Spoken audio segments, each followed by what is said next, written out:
it is my pleasure to introduce our keynote speaker this morning, Ms. Melanie Nix. Melanie Nix is a triple-negative breast cancer survivor, a transformational speaker, and co-founder of Breast Cancer Comfort Site, a carrier of the BRCA1 genetic mutation and fifth-generation breast cancer patient. She serves on numerous health councils. Melanie holds an MBA from the Robert H. Smith School of Business and a Bachelor of Arts degree from the University of Virginia. She resides with her husband Raymond and son Carter and daughter Kennedy. So we're so happy to have the honor to introduce Melanie Nix as our keynote speaker. The title of her presentation is Finding My Life Partner, Celebrating Great Medical Marriages. So please help me welcome Melanie Nix to the podium.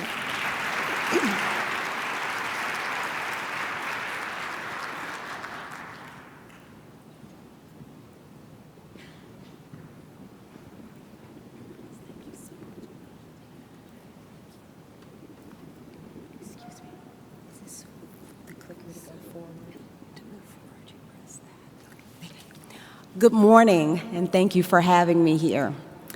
So, live from the Paris Hotel, it's Melanie A. Nix. Thank you. So, I was looking at the news last night, and I saw that Gwen Stefani has a residency here, and I said, oh my God, she's in such good company. So when I go back to my reunions, I can share with all of my friends that I've also had a residency in Las Vegas, no matter that it's for 1 day or 1 hour, but that's something that I'm excited to share when I go back to my reunions. And my reunions would largely not be possible if I had not had the wonderful life partners that I've had. So I'm so excited to be here, and I want to, we got a little bit out of order. That's okay. This is me and my daughter in our parasailing. This is us chasing our happily ever after. So I want to first give a disclaimer that when I talk about medical marriages, I am not speaking about anything that is lustful, anything that is outside of the bounds of a provider treating a patient. I want to talk about medical marriages in the sense of a relationship between the provider and the patient, between the care team and someone who is seeking that care. So this has nothing to do with that term, what happens in Vegas stays in Vegas, or anything to do with that often talked about Bradley Cooper and Lady Gaga look. This is strictly about the relationship between a patient, someone seeking medical care, and their medical team. So I wanted to introduce myself. Nice to meet you. As Dr. Bobles said, I am Melanie Nix. I am a triple-negative breast cancer survivor.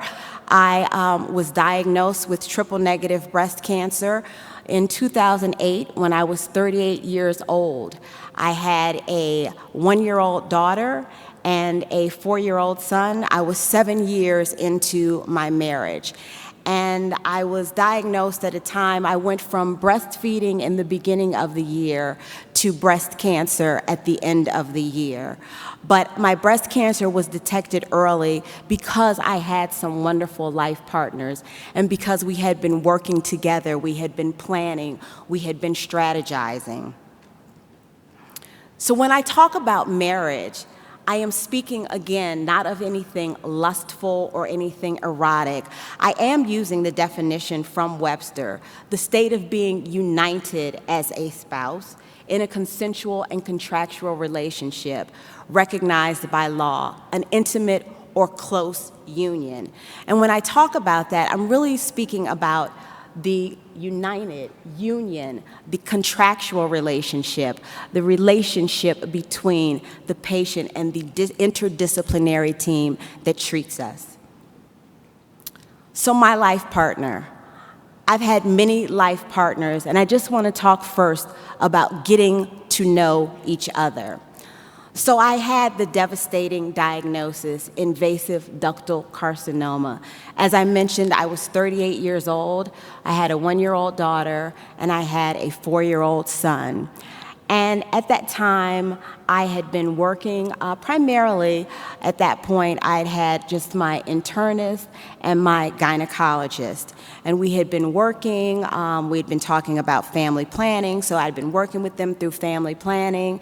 And I had also had a baseline mammogram in my young 20s because I'd started building my family history with my doctors, and they started understanding that I might be a high risk. So we started documenting and we started looking at ways that we could be more aggressive with my screening. I had actually moved from having mammograms to having MRIs. So my gynecologist, once I shared with him that my youngest aunt had had a recurrence of ovarian cancer, someone who had already battled breast cancer numerous times, he thought we should get really aggressive about my screening.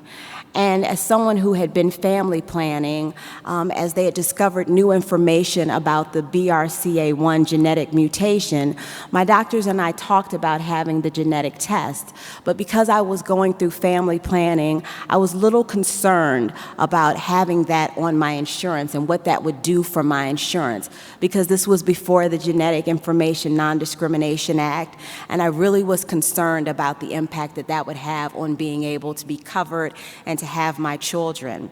So we had started having MRIs, and during that period, I had had my daughter, so my husband and I thought our family was complete. We felt full with a son and a daughter, and we had the continuing conversations, and I did ultimately have the genetic test and found that I did carry the BRCA1 genetic mutation.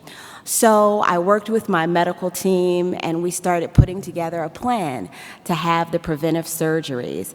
We were putting together that plan. I had my MRI. We had started working on when we were going to schedule that, and unfortunately, cancer just beat us to it.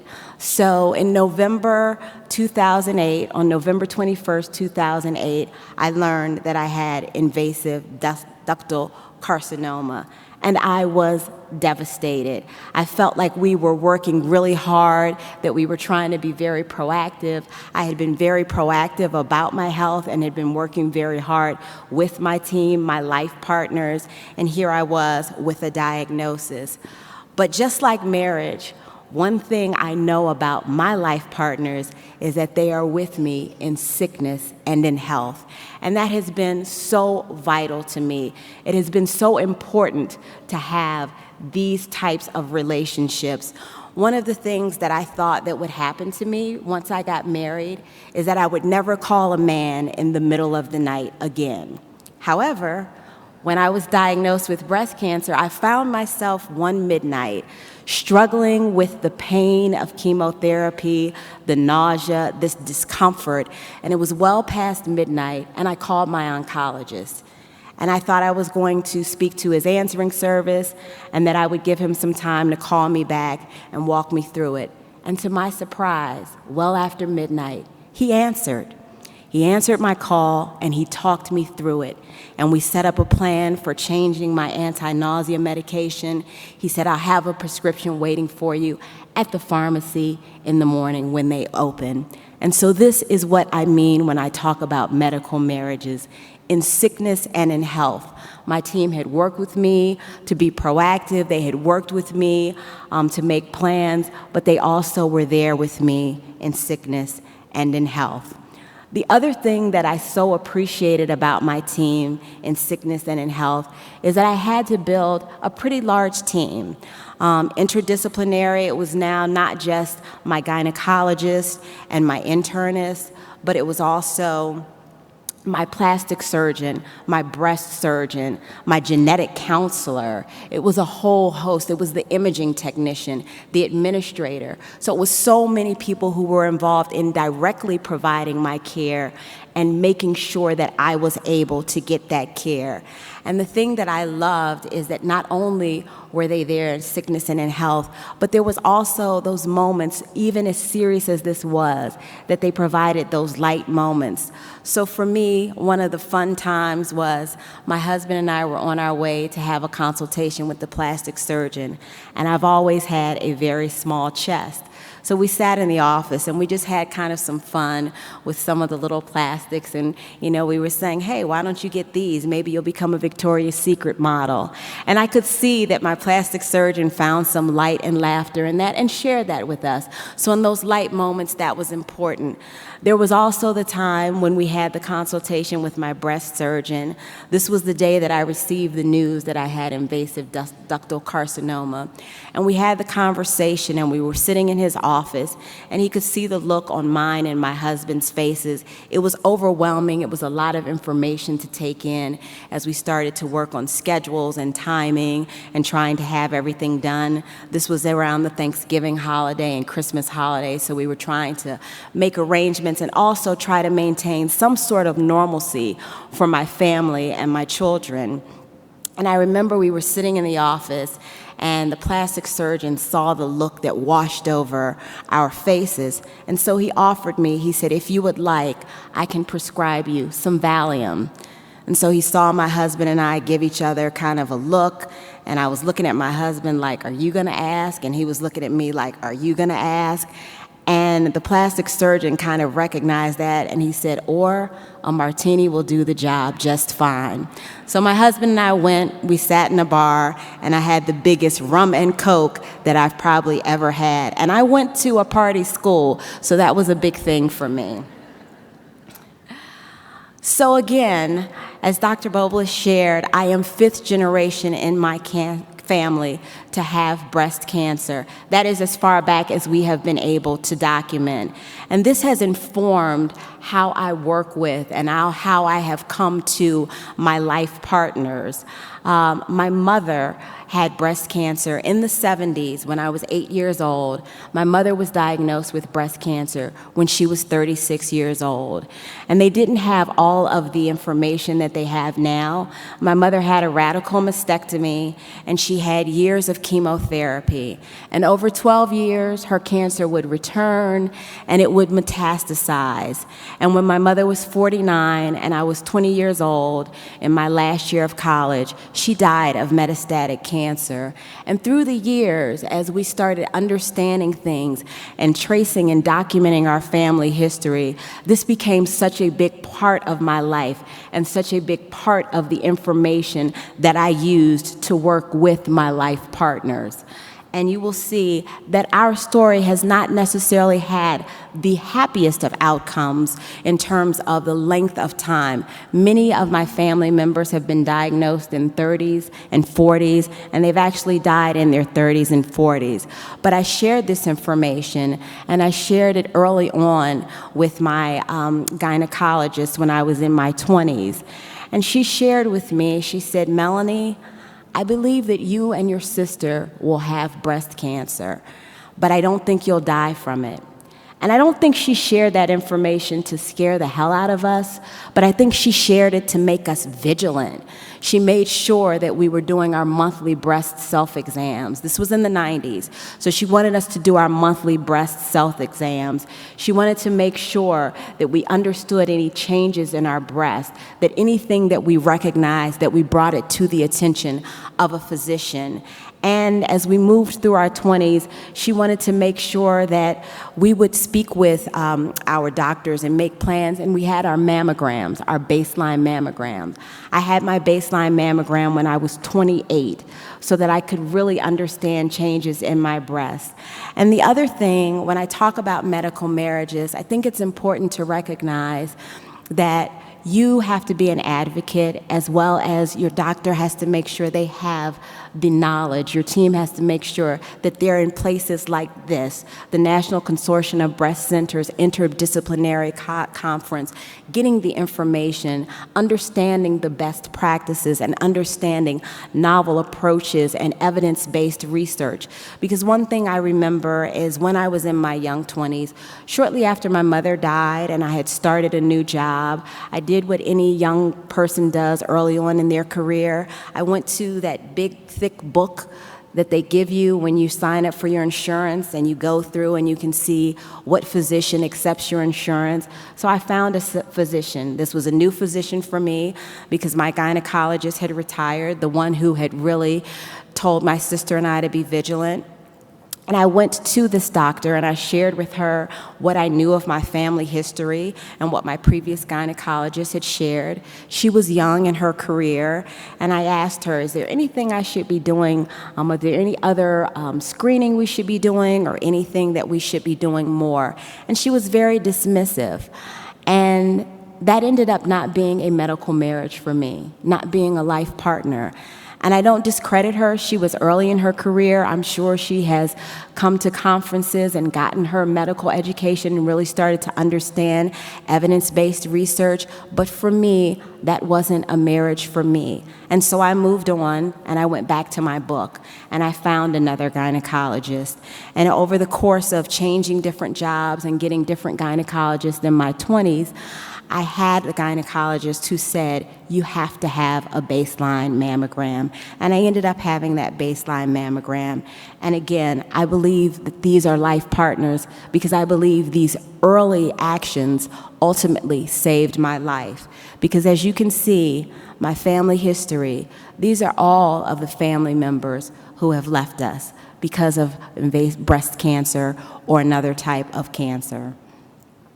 So I had a new identity once I was diagnosed.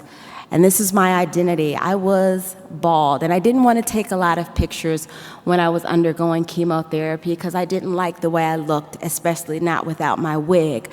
But my husband was like, take pictures of this moment because you want to capture your strength of this time. And as I was diagnosed, I ended up having multiple treatments. I had a bilateral mastectomy, which was prophylactic in my right breast.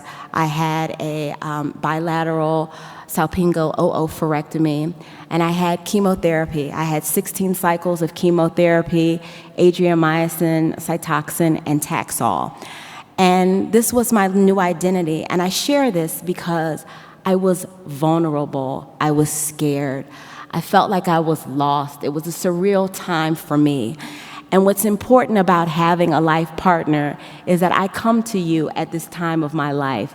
I am vulnerable. I am lost.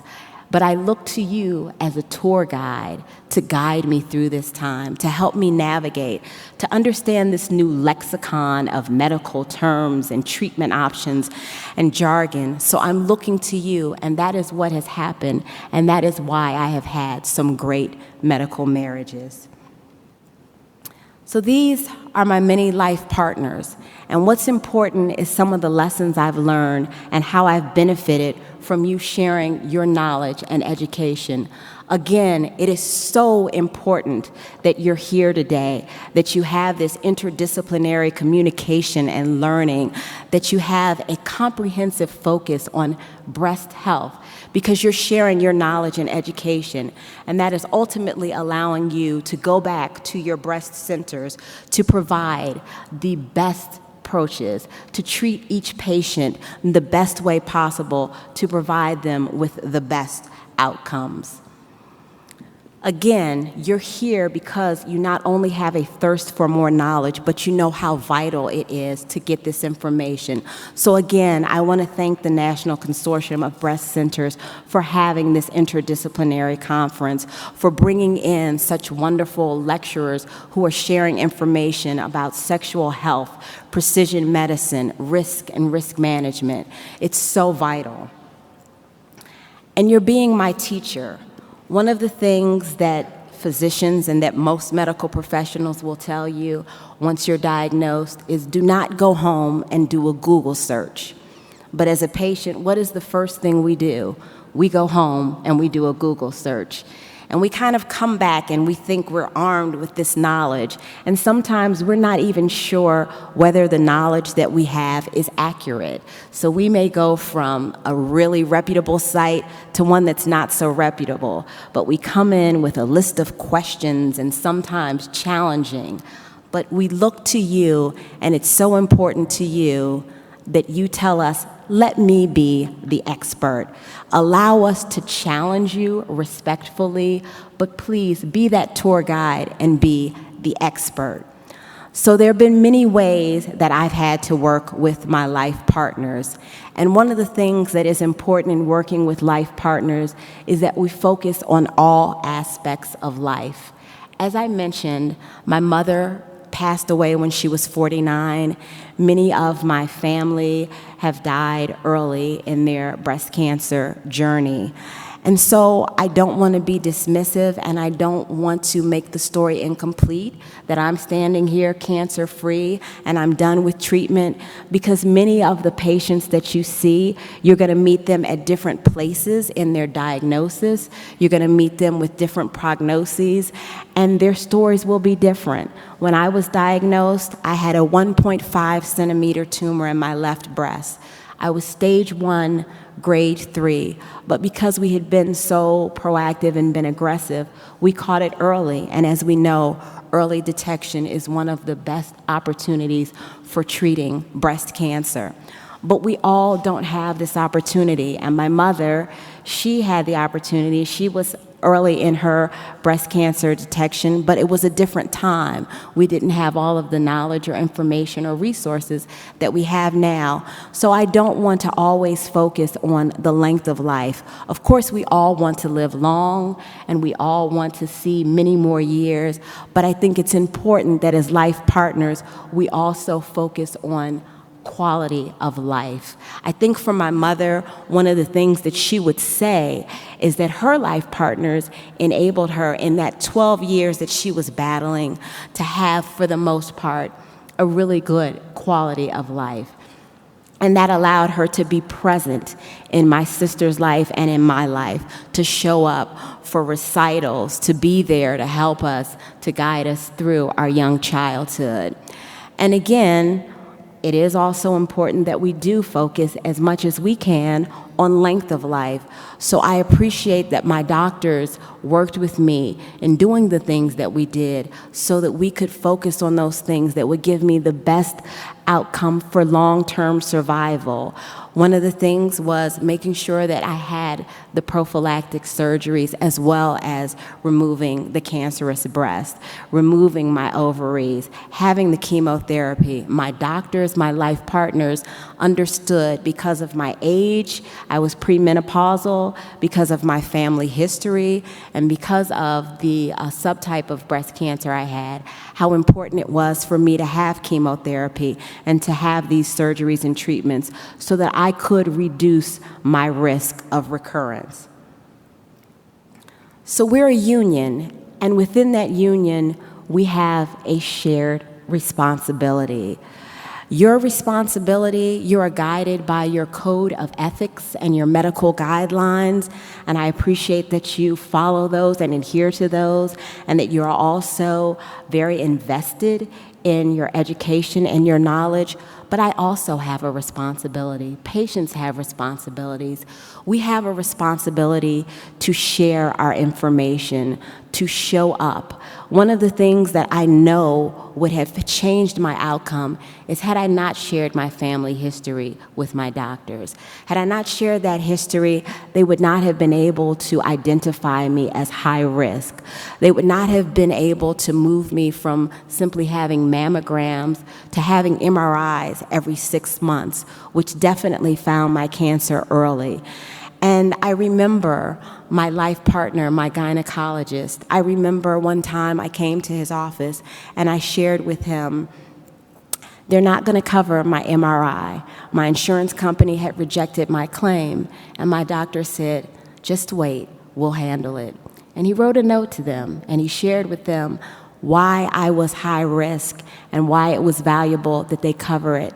And surely enough, my insurance company did start covering my MRIs. So we have a shared responsibility as a union. We have a responsibility, again, as patients to show up. When I was sitting with my oncologist and my oncology team, we were going through my schedule, and I had my chemotherapy every Tuesday at 9:30 a.m. And as we went through the schedule, they said, "Are you able to make it every Tuesday at 9:30 a.m.? Because it's important that you keep this schedule, that there's no opportunity for any rogue cells to grow, or there's no opportunity to have a break between your treatment." And they asked me if I could make the commitment to do everything I could to be there. And I did, because it was a union and a shared responsibility. So on those days that I didn't feel great, my husband brought me to chemotherapy. On those days that I had to have Benadryl with my chemotherapy, my best friend or my sister would bring me to chemotherapy. But it was important for me to show up, and not only to show up, but to follow up, to make sure I understood what the next steps were, and to make sure that I was invested in following those next steps. So it's also important, a lesson that I've learned is that we have communication, that we share with each other. So again, it was important for me to share my information about my family, to call my doctor in the middle of the night and share that I was struggling with nausea and discomfort so that we could change my anti-nausea medication. But it's also important, as we talk about this conference and we talk about breast centers, that communication is interdisciplinary. My team communicated with each other constantly, understanding what had happened with my scans, what had happened at a different appointment, what had happened with my oncologist, with my gynecologist, what my genetic counselor was thinking. So it was very important that we had this communication, my medical team and I, and my medical team among each other.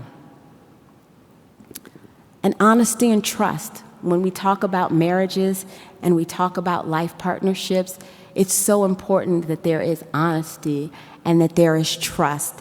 And again, when I was in my 20s and I went to the young physician who was a little bit dismissive about my family history, I wasn't sure that I could trust her. And again, I don't want to berate her because I'm sure there were other patients who got great care from her, but she wasn't the life partner for me. So I had to find partners that I could trust. And I had to find partners that were honest with me. As much as I probably never wanted to hear some of the news that I heard, it was important that they were honest with me. It was important that my oncologist told me, these first 8 weeks of what we all know as the red devil, they might be some of the hardest weeks of your life, but I need you to do everything you can to push through it, even if you just have to show up and get through it. And I remember one time I came to my oncologist and I told him I was having neuropathy, and I was like, I cannot even peel an orange. I can't even open a packet of ketchup. He said, okay, get your husband to do it. So again, having that honesty and having that trust so that we could get through this together. And moving forward, a part of this is celebrating medical milestones, celebrating all of the milestones as a survivor and as a team. So this past August, I was at my oncologist office. This is my annual appointment, and we were talking about my upcoming 10-year survival anniversary, which was this past November. And he was looking through my medical records, and we were just having a conversation about life. And he looked at me and he said, "Good for us, good for you." And it was good for us, good for you. And it was so important because in that moment, I knew how significant it was, not only for me to reach that milestone, but for him to have been a part of that milestone. And another thing that happened for me that was so meaningful was when I was at the end of my chemo treatment. I remember the oncology nurse said, "Meet me down the hall," and I thought I needed to come in and finish some paperwork and discuss next steps. And as I was walking to the back room, the team was in there and they were blowing bubbles. And they were having a bit of a celebration for me. And it was so moving for me. And they had it away from the larger infusion room so as not to be disrespectful of those who were still in active treatment.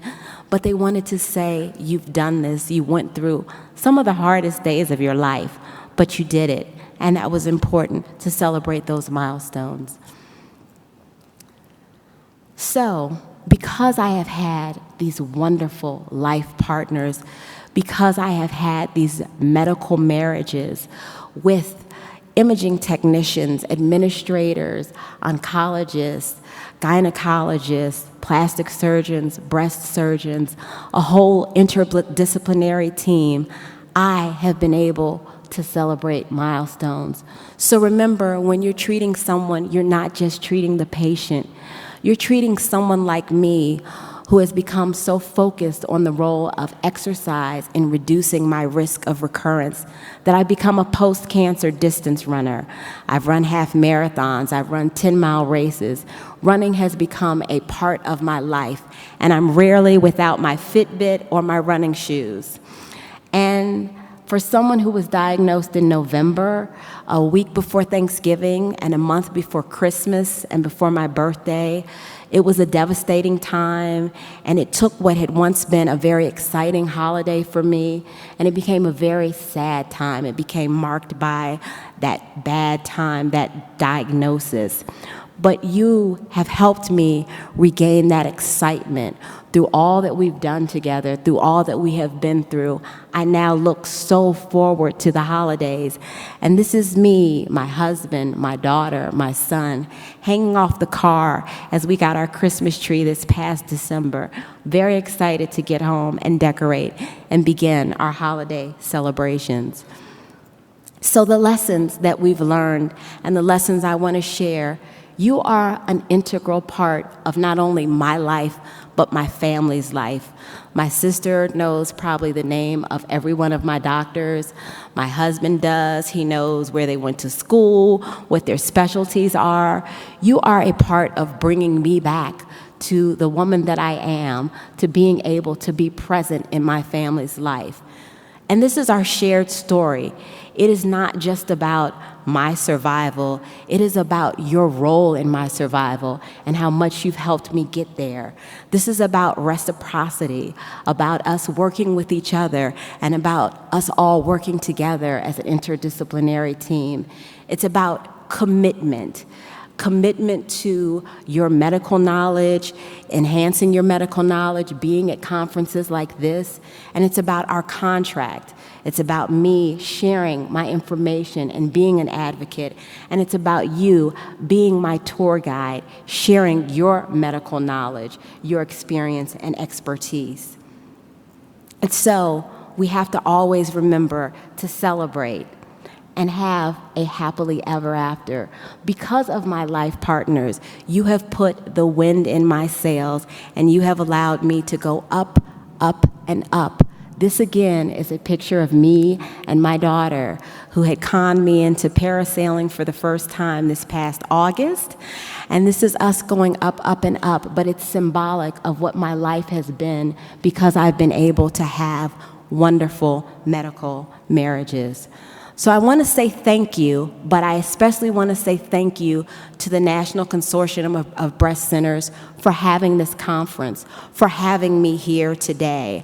I want to say thank you to Dr. Bobles for the introduction and for presiding over the organization, to Dr. Natalie Johnson, who was instrumental in having me be a part of this, to Barbara Rabinowitz, and especially to Dara Long, who helped me every step of the way with logistics, with administration, with being a taskmaster.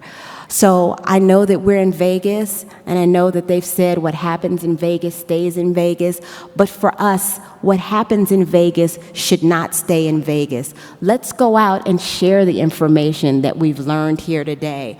Let's go out and use this to make your breast centers the best that they can be, to make sure that as you're treating your patients, they have the best outcomes that they can have, to make sure you're being a phenomenal life partner. And I, too, am going to use the information that I get here today to go back, to be a better patient, to ask different questions, to be more of an advocate, to make sure that I'm knowledgeable. So as you may be missing time on the casino floor and you may not be winning just yet, know that you're winning because you're getting this information. So as you're sitting in that session on sexual health, on precision medicine, on risk, and you're getting that information, know that for someone like me, it means that I'm winning. So thank you so much.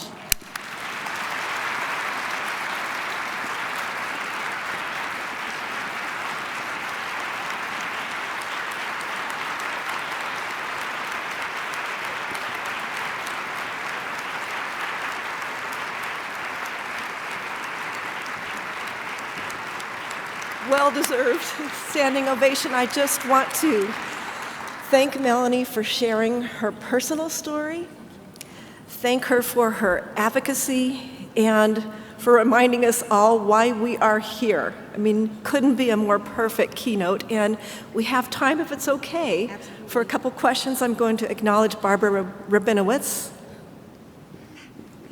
Thank you. So obviously you have shaken me to my roots. You have given me such a gift. I can only speak for myself personally. I'm imagining others might feel similarly. What I want you to know is you may think that you're going home, but you're really coming home with me because you're in my heart already. I feel you in my soul. Thank you. You are brave. You are courageous. You are eloquent. Thank you from every cell I have. Thank you. Thank you so much. Thank you.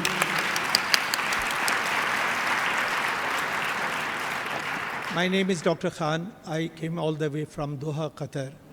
It was very tiring flight, reaching 20 hours here in Las Vegas. But honestly speaking, your presentation, your story, number one, it is innovative, integrated, multidisciplinary. Number one, you touched the heart and you console the soul. It is really, and moreover, in your presentation, all the 7 colors of rainbow were there. Sometimes you were, I thought you were a physician. Sometimes I thought you were a nurse. Sometimes I thought you were a sociologist. Sometimes I thought you were an anthropologist. You gave wonderful on this. And I request to the, if I could, that in the dictionary, the new word, a new thought, a new concept should be added, a medical marriage. Thank you so much. It's Thank truly you very wonderful. much. Thank you so much.